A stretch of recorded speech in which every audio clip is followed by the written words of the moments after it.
Hello दोस्तों, मैं हूं रणधीर सिंह। स्वागत है आज के ट्रेंडिंग न्यूज या वायरल न्यूज के ऊपर लेकर आया हूं। चाहे वो बॉलीवुड से जुड़ा हो, एंटरटेनमेंट जगह से जुड़ा हो या पॉलिटिक्स से जुड़ा हो, मैं सारी न्यूज आज बताऊंगा कि कौन सी ऐसी ट्रेंडिंग न्यूज रही है जो आज अपने इंडिया में घटित है। सबसे पहले मैं बता दूं कि आज का ट्रेंडिंग टॉपिक है। सनी पाजी से शुरुआत करूंगा। सनी पाजी के बॉर्डर का टीजर जो है वो रिलीज हो गया। 2 मिनट 5 सेकंड का टीजर था। ओवरऑल देखा जाए तो टीजर जो है, शुरुआत होती है सनी पाजी के डायलॉग से ही शुरू होते हैं और खत्म भी सनी पाजी के डायलॉग से होता है। उसका इवेंट था जहाँ पे सनी पाजी अपने जीप में बैठ के आए थे, जो अपने कलीग्स हैं, जिसमें वरुण धवन और आहान सेठी के साथ। उसके बाद उन्होंने अपना परिचित अंदाज में अपना जो रॉकेट लॉन्चर लेके आवाज भी लगाई थी उन्होंने। अब टीज़र वहाँ पे भावुक हो गया। ऐसा लग रहा है कि सनी पाजी काफ़ी टाइम तक, जब मैं देखा तो मुझे ऐसा लग रहा है कि शायद धर्म पाजी को मिस कर रहे होंगे, ऐसा मुझे लग रहा था। क्योंकि उन्होंने कभी भी नज़र नहीं उठाया, ज़्यादातर टाइम पे वो नज़र उनका झुका के ही रखे। एक बार वो डायलॉग बोलते, बात करते-करते वो उनका मतलब वो आँखों में शायद आँसू हो गया तो पोंछ रहे थे। जो भी है, पिता थे उनका, ये मिस करते होंगे, ऐसा कोई बड़ी बात नहीं है। हम वहाँ पे मैं मतलब कि उनसे नहीं रखते कि हेमा जी के साथ जो उन्होंने व्यवहार किया, मैं सनी पाजी से ऐसा उम्मीद नहीं करता था। ये मैं बार-बार बोलता हूँ, रिपीट भी करता हूँ। लेकिन ये कभी नहीं बोलता कि सनी पाजी जो है अपने पिताजी को, या बॉबी देओल अपने पिताजी को नहीं मानते होंगे, इज़्ज़त नहीं। हाँ, कुछ सवाल ऐसे ज़रूर हैं जो खड़ा करता है कि जिस तरह से ध्यान रखना चाहिए शायद नहीं रखते होंगे, क्योंकि धर्म पाजी काफ़ी अकेला शो करते हैं।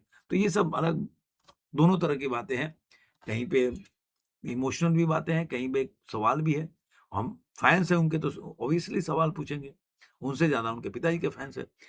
तो वो टीज़र जो था मुझे देख के सब चीज़, सनी पाजी का तो ऑब्वियसली डायलॉग उनका होता है जो एकदम फाड़ू डायलॉग होता है, लगेगा कि दरवाज़ा टूट के फ़िल्म थिएटर का बाहर निकल जाएगा।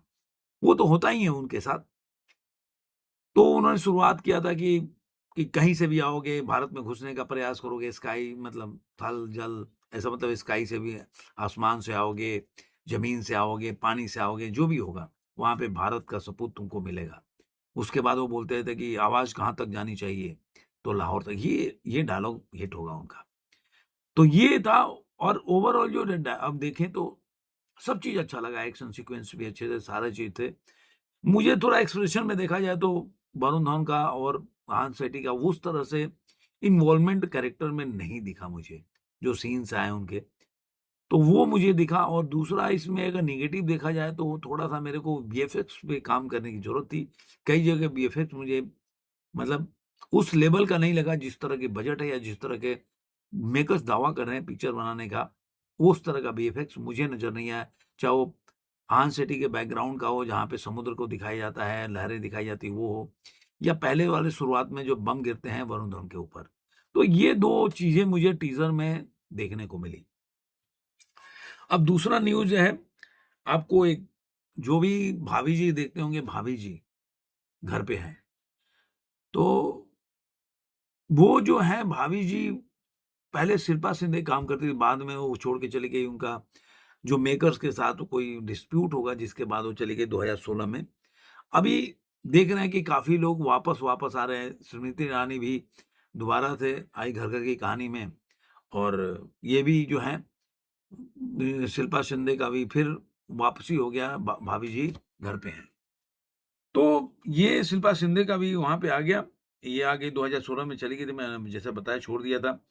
अब वापस ये आ रही हैं, तो देखते हैं कैसा होता है। 2011 में इन्होंने बिग बॉस भी जीता था। उसके बाद एक सुनील शेट्टी का पोस्ट आया, जो अपने बेटे को लेकर उन्होंने पोस्ट किया था। जो उन्होंने देखा कि जो टीज़र के अलावा जो पोस्टर आया था उनके पास, तो उसको लेकर एक पोस्ट उन्होंने रिलीज किया था, जो सुनील शेट्टी ने। वो बड़ा ही भावुक था। उन्होंने बोला था कि honour lives its marks and courage looks good on you son at the rate of Aahan Sethi. तो इस तरीके से उन्होंने अपने बेटे का हौसला बढ़ाया, उनको टीज़र अच्छा लगा। इसके साथ ही जो एक और खबर है, जो सेलिना जेटली हैं, आप जानते हैं एक्टर्स लोग का जब कोई भी लोगों में जब अलग होते, सेपरेट होते हैं, तो मतलब ऐसी लड़ाई हो जाती है, एकदम सड़क पे आ जाती है। जो पर्दे के पीछे की बात होती है ना, वो सारी बाहर आ जाती है, सब लोगों को जीतना होता है लड़ाई।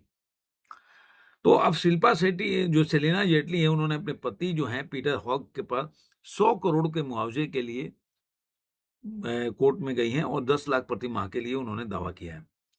शुक्रवार 12 दिसंबर को कोर्ट ने उनको 27 जनवरी तक का समय दिया है कि दोनों लोग अपने जो पैसा है उसके बारे में डिस्क्लोज करें। 15 साल की शादी हो गई, लेकिन उसके बाद भी जो ऑस्ट्रिया कोर्ट में था उनको 1 घंटे मिलने का दिया था टाइम, लेकिन अब यहाँ पे वो पूरा का बच्चे का कस्टडी चाहती हैं। इसके अलावा एक और चीज़ है कि धुरंधर का जो मैं बता दूँ, धुरंधर का कलेक्शन है, अभी जो रिपोर्ट आई है, जो 11वें दिन में मूवी ने करीब-करीब 31 करोड़ 80 लाख रुपए कमाए, जिससे कि इसके इंडिया नेट का कलेक्शन जो इंडिया नेट का कलेक्शन जो कल 396 हो गया, 396 करोड़ के आसपास हो गया, और इसका वर्ल्ड वाइड कलेक्शन जो हो गया 558 98 फो 598 करोड़ के आसपास हो गया। तो इस तरह से आप देखेंगे कि ये इसके साथ ही कई रिकॉर्ड है कि 31 करोड़ जो सेकंड सोमवार को इसने कमाया। तो इसके साथ जो बाहुबली का 7 साल पहले रिकॉर्ड बना था 2017 में, उसके रिकॉर्ड को इसने तोड़ दिया। वो 30 करोड़ के आसपास बाहुबली ने कुछ कमाया था। और इसके बाद तीसरा ऐसे नंबर पे पहुँच गई है कांतारा चैप्टर 1 के पास। और उसके अलावा आप देखेंगे कि कांतारा चैप्टर 1 और छावा के बाद ये तीसरी ऐसी मूवी है जो 11 दिनों में 396 करोड़ 40 लाख रुपए कमाई। अब इसके ऊपर है केवल छावा और कांतारा चैप्टर 1। देखते हैं वो टूट जाते हैं, क्योंकि वो ज़्यादा बड़ा पैसा है, क्योंकि 615 करोड़ है छावा का और कांतारा चैप्टर 1 622 करोड़ है। सैयारा 337 का रिकॉर्ड है, कुली 285 का था। 2025 में उसके रिकॉर्ड को इसने ब्रेक कर दिया। अब जो है मैंने बताया कि वर्ल्ड वाइड कलेक्शन 498 ये अपने 11वें दिन में कमा चुकी थी 396 करोड़ 40 लाख रुपए। वो इसका ग्रॉस हो जाता है 466 करोड़ 75 लाख रुपए और 130 करोड़ 50 लाख रुपए ओवरसीज से कमाती है। तो 49 मतलब 598 करोड़ 25 लाख रुपए वर्ल्ड वाइड ग्रॉस में कलेक्शन है। ये तो इसका हो गया। इसके साथ ही मैं आपको बता दूं कि जो धुरंधर का पाकिस्तान में भी फेमस हो गया। जो लोग बोल रहे थे कि अरे पाकिस्तान में ये पिक्चर नहीं चल रही, तो वहाँ के एक पत्रकार हैं, काफ़ी अगर देखा जाए तो फेमस पत्रकार हैं वहाँ के। उन्होंने उसके बारे में, धुरंधर के बारे में काफ़ी तारीफ़ की और उन्होंने बताया कि कैसे धुरंधर जो है, मतलब उन्होंने बोला कि मैं सोचा था कि यार ये कराची के में बना हुआ है पिक्चर, ये बॉलीवुड की वैसे ही मूवी कुछ होगी जो पहले बनाई गई होगी, लेकिन मैं गया तो मुझे बहुत अच्छा लगा, मुझे पता भी नहीं चला। फिर मैं अपने जो पिता को, अपने पेरेंट्स को लेके गया वहाँ पे, उनको दिखाया मूवी, तब उनको लगा कि अरे यार ये मूवी जो है अच्छी मूवी है। और उन्होंने, उनके पेरेंट्स ने उसके लिए उनको बताया कि तारीफ़ भी किया कि ऐसा कैसे बना सकते हैं, जो कि उनको लग ही नहीं रहा था कि लियारी जो है इस तरह से दिखेगी जैसे कि उन्होंने बताया। अब इनका नाम क्या है मैं बता देता हूँ कि ये वकील भी हैं, टैक्स वकील हैं, राइटर भी हैं, सादिक सुलेमान। इन्होंने बोला था ये बात। तो धुरंधर की पाकिस्तान में भी जो लोग 5 देखेंगे, वो 5 जो इस्लामिक कंट्री हैं उनमें बैन लगा दिया था, लेकिन पाकिस्तान में लोग मूवी देख रहे हैं, ऐसा इस न्यूज़ रिपोर्ट में बताया गया है। अब एक और है जो आपको बता दूँ कि जो किस किस 2 जो एक मूवी आई है, किस किस जो है, जो कपिल शर्मा की मूवी है। अगर देखा जाए तो वो मूवी जो है 25 करोड़ के बजट में बनी है, लेकिन जिस तरह से इसकी कमाई चल रही है, मुझे लग रहा है अपना बजट भी नहीं निकाल पाएगी। इसका जो पहले दिन के कलेक्शन था 195 करोड़ था, 185 करोड़, दूसरे दिन 250 करोड़ और तीसरे दिन 290 करोड़, मतलब 7 करोड़ 25 लाख रुपए इसने अपने 3 दिन में कमाया। 865 करोड़ इसका ग्रॉस हो जाता है और 60 लाख रुपए ओवरसीज से कमाते 9 करोड़ 25 लाख रुपया, ये वर्ल्ड वाइड कलेक्शन है। अब जिस तरह का ऑक्यूपेंसी आ रहा है, लग रहा है 1 करोड़ के आसपास ये कमा लेगी अपने चौथे दिन में। तो ऐसा लग रहा है कि ये जो कपिल शर्मा के लिए ये एक अच्छी खबर नहीं है, जिस तरह से ये मूवी का कलेक्शन की खबरें आ रही हैं। इसके अलावा एक और बता दूँ, आज पॉलिटिक्स में बहुत ही हंगामा भरा रहा और जिस तरह से मनरेगा का नाम बदल दिया गया, मनरेगा का भी आपने देखा होगा, चारों तरफ चल रहा मनरेगा, मनरेगा। तो ऐसा नहीं है कि मनरेगा का नाम बदला तो हाँ, क्योंकि मनरेगा का नाम बदल के उसका नाम रख दिया जी राम जी। इस पे जो विपक्षी दल है काफ़ी परेशान है, क्योंकि वो बोल रहे हैं कि महात्मा गांधी का नाम नहीं हटाना चाहिए, इसका नाम ऐसा नहीं रखना चाहिए। लेकिन इस ये तो चलता रहेगा, लेकिन इसके साथ ये होगा कि पहले 100 दिन काम मिलता था, अब 125 दिन काम मिलेगा।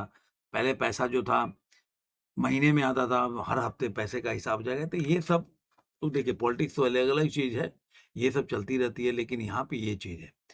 अब एक और चीज़ है कि जो ऑपरेशन सिंदूर हुआ था, आपने देखा होगा कि उसके ऊपर कांग्रेस ना अपने आप पैरों पे कुल्हाड़ी मारती है। पृथ्वीराज चौहान जो पहले के यहाँ मुख्यमंत्री रहे महाराष्ट्र के, उन्होंने बोल दिया कि भारत ना पहले के 1 दिन में पहला दिन हार गया था पाकिस्तान से इंडिया। तो इस तरह की बातें, अब बीजेपी को मौका मिल गया इस तरह की बात करने के लिए।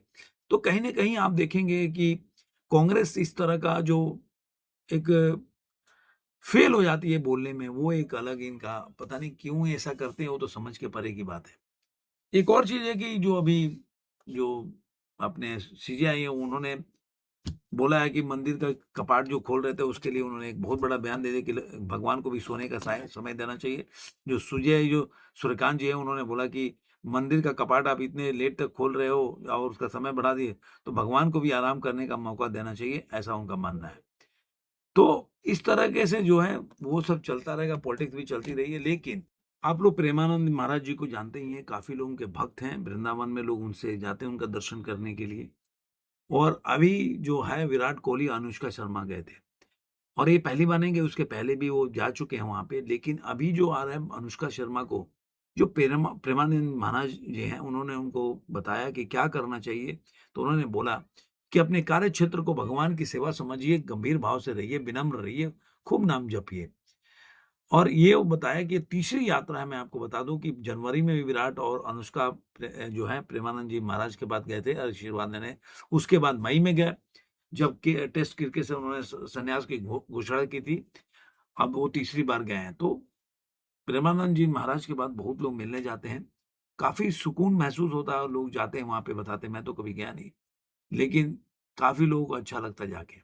दोस्तों, रामायण के ऊपर भी एक बड़ा अपडेट आ रहा है। जो लोग नितेश तिवारी जी का जो रामायण है, जो 2 पार्ट में बन रहा है, जो पहला जो है रामनवमी 2026 में आएगा, दूसरा 2027 का रामनवमी में आएगा।